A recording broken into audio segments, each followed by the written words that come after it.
નમસ્કાર દર્શક મિત્રો, હોટલાઇન ન્યૂઝમાં આપનું સ્વાગત છે। સુરત સહિત સમગ્ર ગુજરાતની અંદર જે મેટ્રો સિટીઝ છે, મોટા સિટીઝ છે, એમાં કોમર્શિયલ હોય કે રેસિડન્ટ હોય, એ તમામ સ્થળો ઉપર ફાયર સેફટીના સાધનો લગાવવા અનિવાર્ય છે।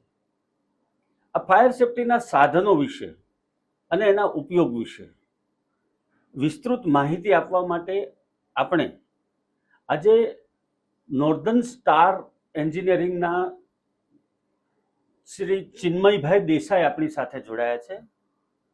ચિન્મયભાઈ પાસેથી આપણે જાણીશું કે તમારા બિલ્ડિંગમાં કે તમારા કોમર્શિયલ કોમ્પ્લેક્સની અંદર કે ઓફિસની અંદર જે ફાયર સેફટીના સાધનો છે એને કઈ રીતે રાખવા જોઈએ, એની જાળવણી કઈ રીતે કરવી જોઈએ, એનું મેન્ટેનન્સ કઈ રીતે કરવું જોઈએ, અને તાજેતરમાં જ જે આગની ઘટનાઓ બની છે એમાં એમના દ્વારા ઇન્સ્ટોલ કરવામાં આવેલી સાધન સામગ્રીની ઉપયોગિતા કેટલી થઈ અને કઈ રીતે આ જે આગની ઘટનાઓ હતી એના ઉપર કાબુ મેળવી શકાયો।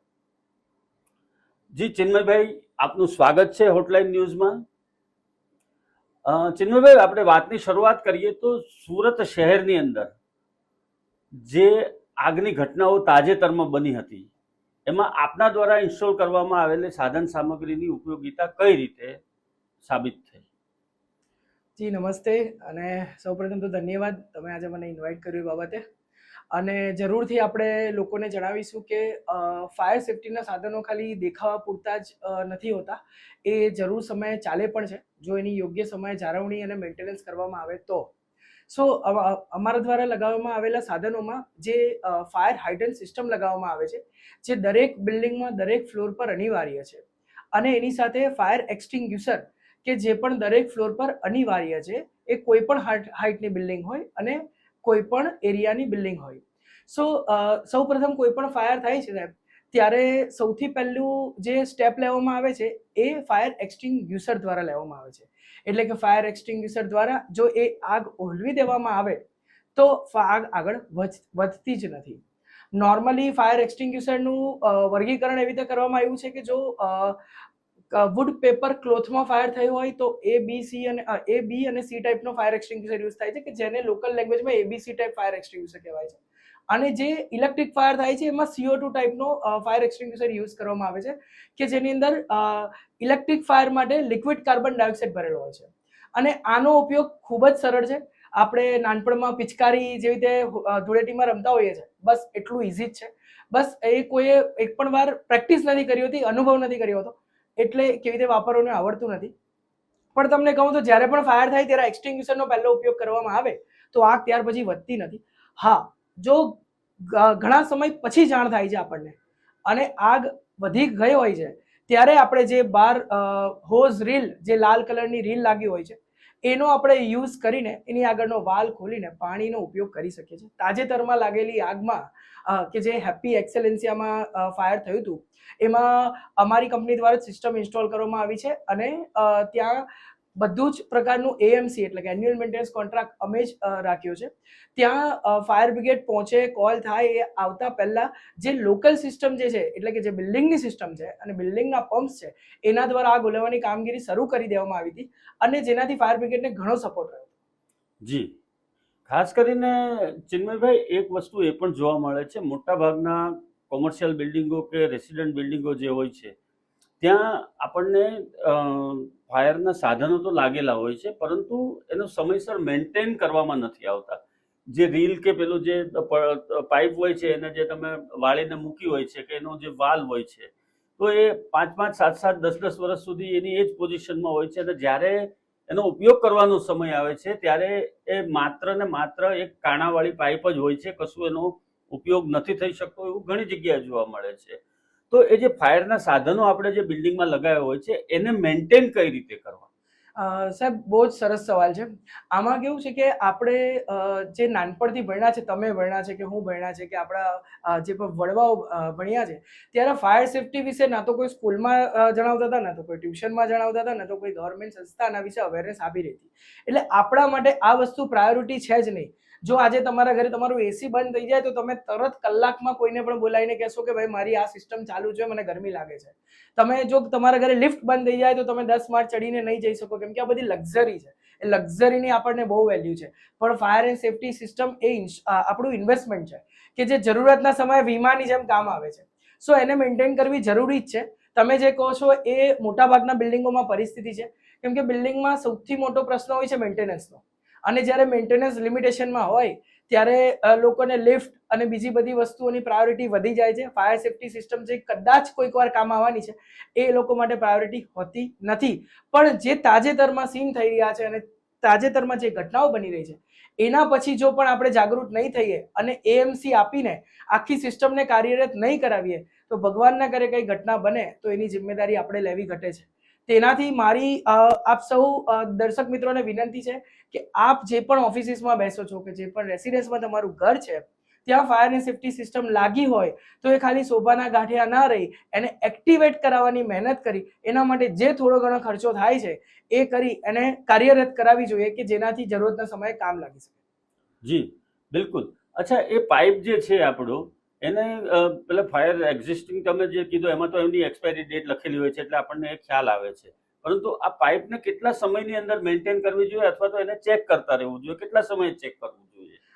કોઈ પણ ફાયર ઇક્વિપમેન્ટને એવરી 3 મંથ્સ જે તમે જે પણ એએમસી એન્યુઅલ મેન્ટેનન્સ કોન્ટ્રાક્ટ આપતા હો છો એ એજન્સીએ ચેક કરવું જરૂરી છે, જેની અંદર આ બધી પાઇપની પણ જાળવણી કરવી પડે. પ્લસ આ જે બધી પાઇપ છે એમાં જે લાગેલી ધૂળ એને જો તમે હટાવી દો છો તો એની લાઈફ આપોઆપ વધી જાય છે. ધૂળ ત્યાં પડી રહેવાના કારણે એ પાઇપ પોરસ થઈ જાય છે અને એમાં કાણા પડી જાય છે.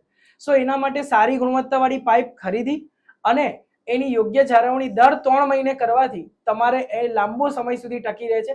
તેમ છતાં તમે દર 5 વર્ષે ક્યાં તો દર 7 વર્ષે તમે એને બદલી શકો છો. જો તમે રેગ્યુલર બધા જ ઇક્વિપમેન્ટ છે એને તમે રેગ્યુલર મેન્ટેન કરતા હો તો 5 થી 7 વર્ષ સુધી એ ચાલે છે.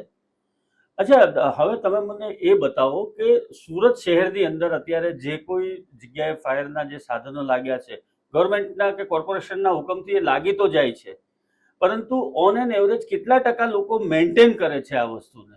તમને પર્સન્ટેજ વાઇઝ કહું તો આંકડો ખૂબ જ ઓછો છે. સાચું કહું તો 2022 સુધી તો આ આંકડો 10%થી પણ ઓછો હતો. પરંતુ હવે આટલી બધી ઘટના બન્યા પછી, અવેરનેસ આવ્યા પછી અને ગવર્મેન્ટ પણ ઘણી સ્ટ્રિક્ટ થઈ છે આ બાબતે કાયદાઓમાં, એના દ્વારા આજની તારીખમાં આ આંકડો હજી 10 થી 15% વધી ગયો છે. ઓન એન એવરેજ તમને કહું તો અવેરનેસ બધાને જ છે. હવે બધાએ સિસ્ટમ નખાવી છે, કાર્યરત પણ કરાવી છે, પણ કશે ને કશે એ લોકો બિલ્ડિંગ મેન્ટેનન્સના અભાવના કારણે, બિલ્ડિંગ મેન્ટેનન્સ ફંડના અભાવના કારણે અટકી રહ્યા છે. હું નથી માનતો કે કોઈ પણ એવો પ્રેસિડેન્ટ, સેક્રેટરી કે કમિટી હશે કે જે એવું ના ઈચ્છતું હોય કે એની ફાયર સિસ્ટમ કાર્યરત ના રહે. રાઈટ છે. એટલે બીજી વસ્તુ એક એ પણ છે ચિન્મયભાઈ કે આ જે આપણે એક મંથલી જે કોન્ટ્રાક્ટ આપવાનો હોય છે તો આપણે ઓન એન એવરેજ ગણીએ તો સુરત શહેરની અંદર 5 માળથી 10 માળના બિલ્ડિંગો વધારે સંખ્યામાં છે. તો લો રાઇઝ અને હાઈ રાઇઝમાં એનો યરલી મેન્ટેનન્સનો ખર્ચ શું આવતો હોય છે? સપોઝ આપણે એક જ બિલ્ડિંગ ગણીએ તો એક બિલ્ડિંગનો સરેરાશ મેન્ટેનન્સ ખર્ચ વાર્ષિક શું આવતો હોય છે? એમાં એના સાધનો ચેક કરવા, સાધનો જો બદલવાના હોય તો એ બદલવાનો ખર્ચ અલગ છે, પરંતુ એ બધું ચેક કરવાનું દર 3 મહિને તમે જે રીતે કહો છો તો એ રીતે 3 મહિનાનો એટલે વાર્ષિક એનો શું કોન્ટ્રાક્ટનો શું ખર્ચ આવતો હોય છે? તમને જાણ કરું તો જે રેસિડેન્શિયલ બિલ્ડિંગ છે કે જે આપણે ત્યાં સુરતમાં ઓન એન એવરેજ 14 માળના બિલ્ડિંગ છે, 12 થી 14 માળના બિલ્ડિંગો છે કે જેની હાઇટ 45 મીટરથી ઓછી છે.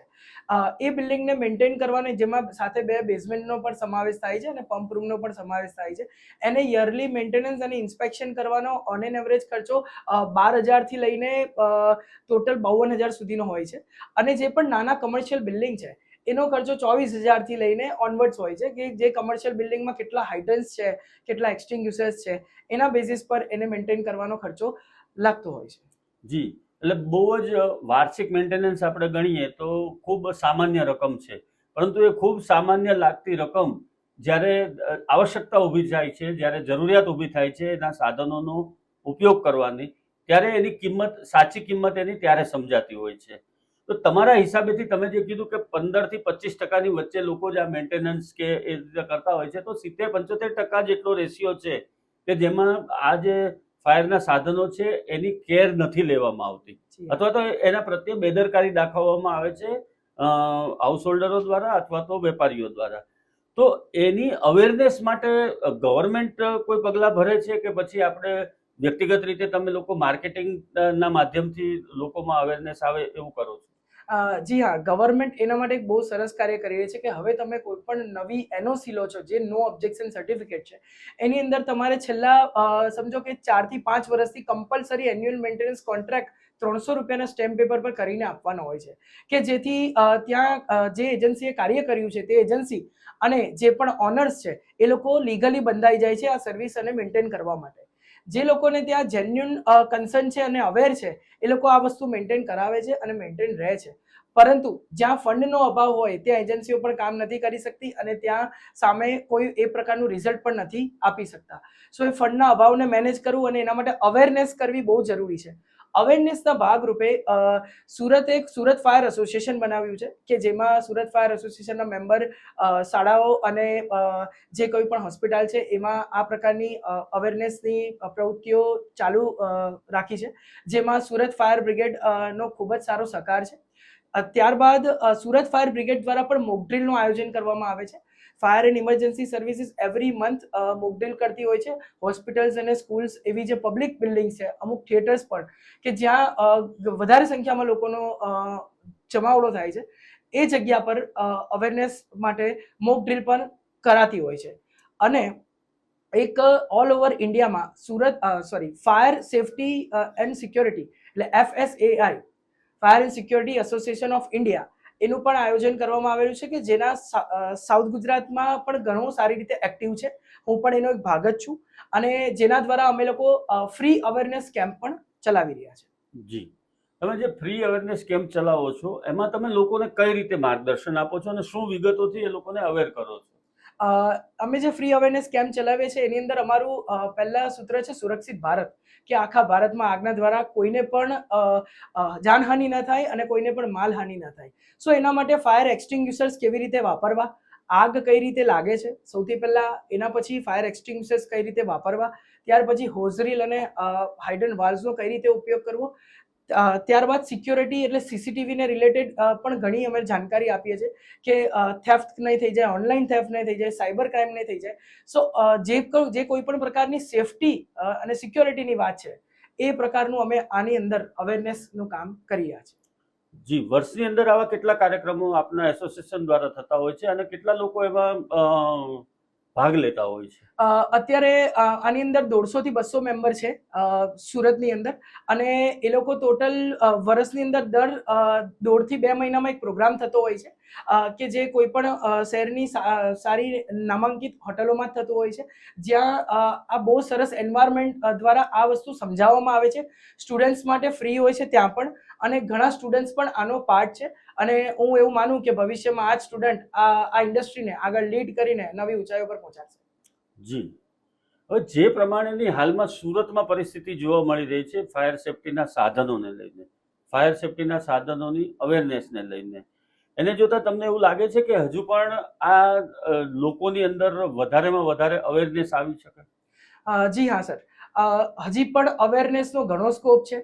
હજી પણ ઘણા લોકો માટે ફાયર એક્સટિંગ્યુશર હજી એક લાલ બાટલો જ છે કે જેને ખાલી એટલા માટે રાખવો જોઈએ કે એનઓસી મળે, પણ એકચ્યુઅલી ઇમ્પોર્ટન્ટ એ નથી કે તમને એનઓસી મળે. ઇમ્પોર્ટન્ટ એ છે કે જરૂરિયાતના સમયે આ લાગેલા સાધનો તમને કામ લાગે, જેના માટે પ્રાઇસ વેલ્યુએશન ના જોતા એની ગુણવત્તા કેવી છે, એ BIS અપ્રૂવ્ડ છે, ISI અપ્રૂવ્ડ છે. જો એની ગુણવત્તા બરાબર હોય તો જરૂરિયાતના સમયે આ તમને ચોક્કસ કામ લાગશે જ.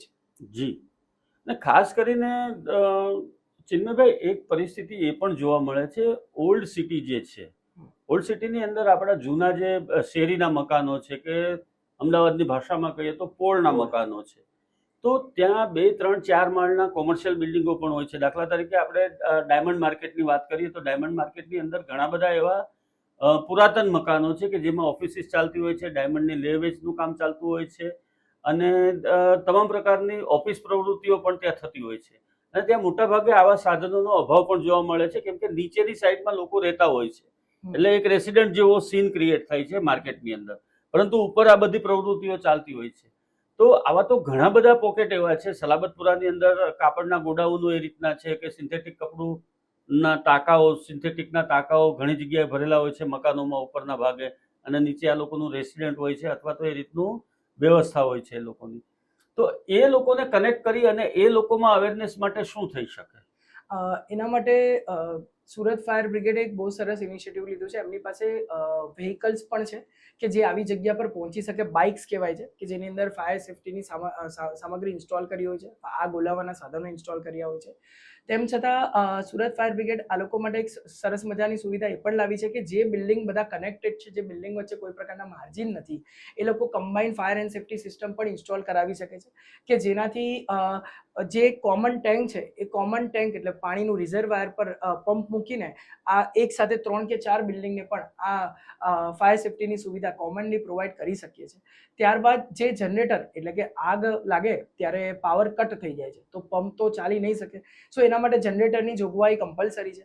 તો જનરેટરમાં પણ રિલેક્સેશન છે કે એક સાથે 3 બિલ્ડિંગનું કોમન જનરેટર લઈ શકીએ છીએ કે જ્યાં જગ્યા જ નથી નીચે મૂકવાની, ક્યાં ઉપર મૂકવાની, એ જગ્યા પર આ પ્રકારની સુવિધાઓ પણ ફાયર બ્રિગેડ દ્વારા છૂટછાટ આપવામાં આવી છે. અને અવેરનેસની વાત કરો તો હું ચોક્કસ કહીશ કે જેટલા પણ સિટી એરિયા છે અને જેટલા પણ તમે કીધું હીરા મંડી, જેટલા પણ હીરા બજારવાળા લોકો છે એ લોકો માટે અવેરનેસના અમે પણ જે કેમ્પ ચલાવીએ છીએ એમાં એ લોકોએ ચોક્કસ ભાગ લેવો જોઈએ.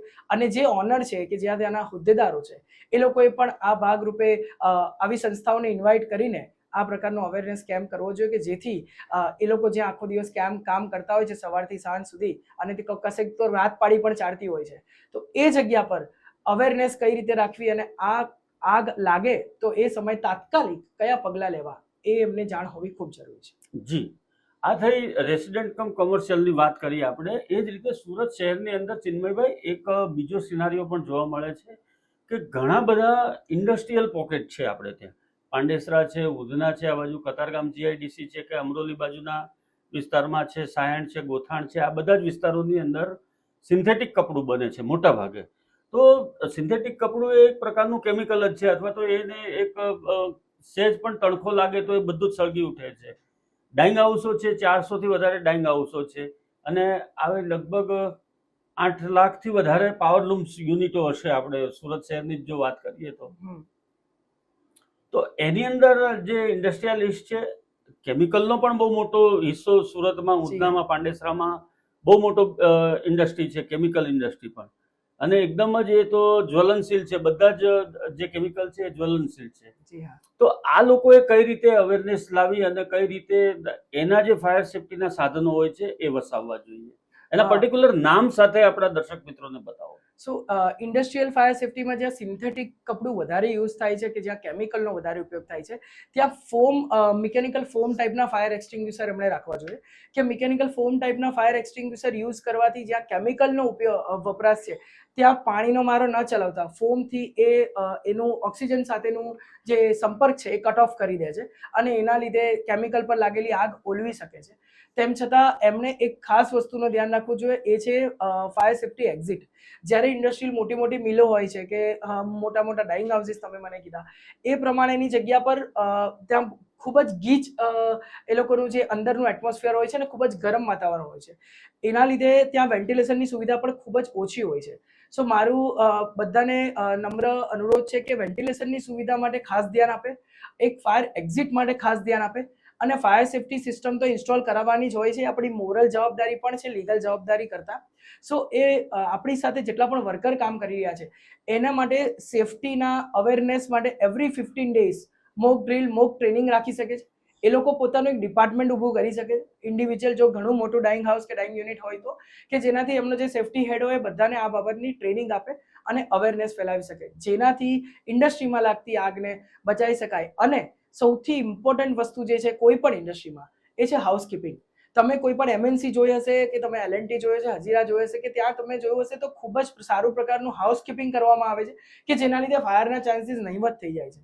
જો આપણે ત્યાંના લોકલ જેટલા પણ ડાઇંગ હાઉસ છે કે જેટલા પણ વિવિંગ યુનિટ છે એમાં આપણે ચોખ્ખાઈ એટલે જો સફાઈ પ્રોપર રાખીએ અને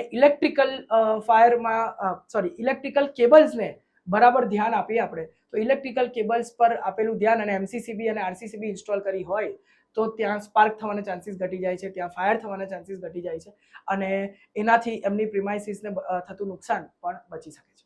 જી, આપણે બહુ મહત્વની વાત કરી કે વાયરિંગ, ખાસ આપણા બિલ્ડિંગનું કે આપણા ઇન્ડસ્ટ્રીયલ શેડનું વાયરિંગ.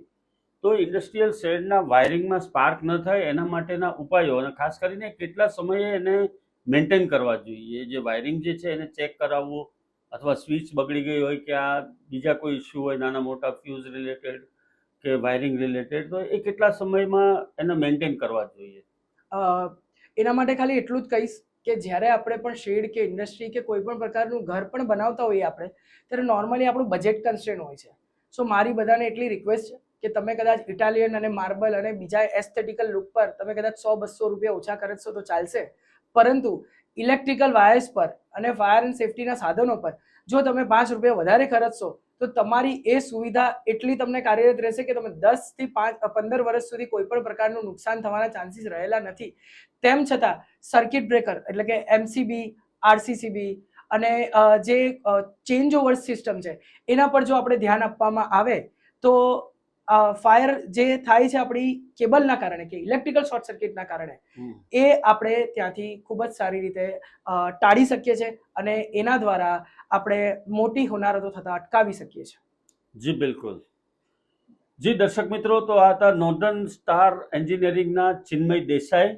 ચિન્મયભાઈ આપણને ફાયર સેફટી અને ઇલેક્ટ્રિકલ સેફટી સહિત તમારા બિલ્ડિંગની અંદર, તમારા કોમર્શિયલ બિલ્ડિંગની અંદર, તમારા ઇન્ડસ્ટ્રીની અંદર, તમારા ઇન્ડસ્ટ્રીયલ શેડની અંદર અથવા તમારા રેસિડેન્ટની અંદર, તમારા એપાર્ટમેન્ટમાં, તમારા બંગલોઝમાં કઈ રીતે ફાયર સેફટી માટે અવેરનેસની આવશ્યકતા છે, અને આપણે હજુ પણ એમાં કશે ને કશે થોડા કાચા પડી રહ્યા હોય એવું લાગી રહ્યું છે. ત્યારે જો તમને મિત્રો આવો કોઈ પણ પ્રશ્ન હોય, આવા પ્રકારનું કોઈ પણ તમને સમસ્યા હોય, તમારે આવું કોઈ પણ ચેકિંગ કરાવવાનું હોય, કોઈ પણ મેન્ટેનન્સને લગતી બાબતોની વાતચીત કરવી હોય, તો અમે ચિન્મયભાઈ દેસાઈનો ફોન નંબર અહીંયા ડિસ્પ્લે કરીએ છીએ, અને એ ફોન નંબર ઉપર આપ એમનો સંપર્ક કરી શકો છો, એમનું માર્ગદર્શન મેળવી શકો છો, અને એમની પાસેથી માર્ગદર્શન મેળવ્યા પછી તમે તમારી પ્રિમાઇસીસને વધારે સેફ રાખી શકો છો અને વધારે તમે અવેર થઈ અને સલામત રહી શકો છો.